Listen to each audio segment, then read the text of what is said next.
Hi everyone, welcome to MF Study Pros. If you're preparing for the SAT and you're looking for what exactly is in it and some strategies and tips to ace the test, then you're in the right place. In today's video, we'll be covering what exactly you can expect on test day and some crucial time management tips to maximize your score.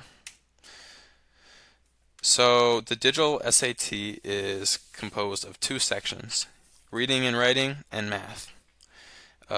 In total, you get 2 hours and 14 minutes to complete the test, with 64 minutes for reading and writing and 70 minutes for math. The reading and writing has 54 questions, and you have about 70 seconds to answer each one.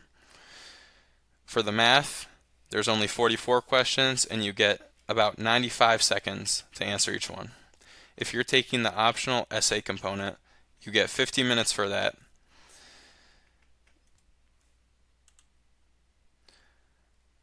So, what is the SAT?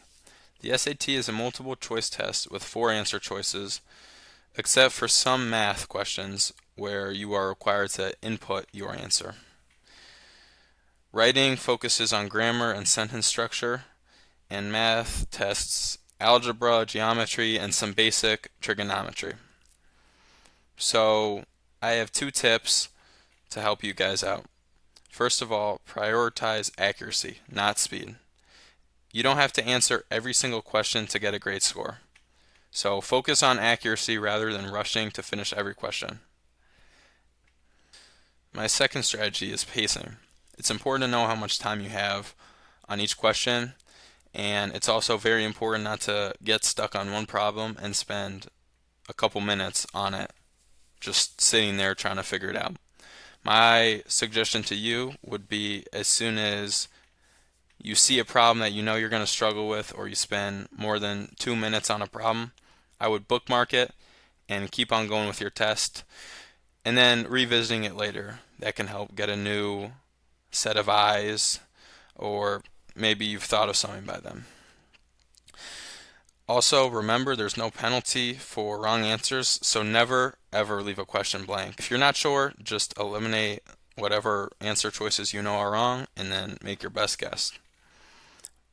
For the reading and writing section, you have enough time to read every problem. Often this will allow you to see the correct answer easily. Remember, the SAT questions are like riddles or scavenger hunts, and you can always find the answer in what they give you in the problem. So read the whole thing, and a lot of times it will make the actual answering of the question come a lot easier. And then for the math section, I would highly recommend you check out my video or anyone else's on how to use Desmos. So now that the digital SAT is fully calculator, you can use a calculator for any question you need. I would say that once you have mastered Desmos, you can do more than half of the math questions in about 20 seconds if you have a good understanding of Desmos. So obviously practice makes perfect. So simulate test conditions, practice your test questions, and track your performance and see how you do, see how you grow, and see exactly what you need to improve in. So remember, understanding the format of the SAT and managing your time efficiently are your keys to success. If you found this video helpful, give it a thumbs up and subscribe for more SAT strategies and problem walkthroughs. Thank you for listening.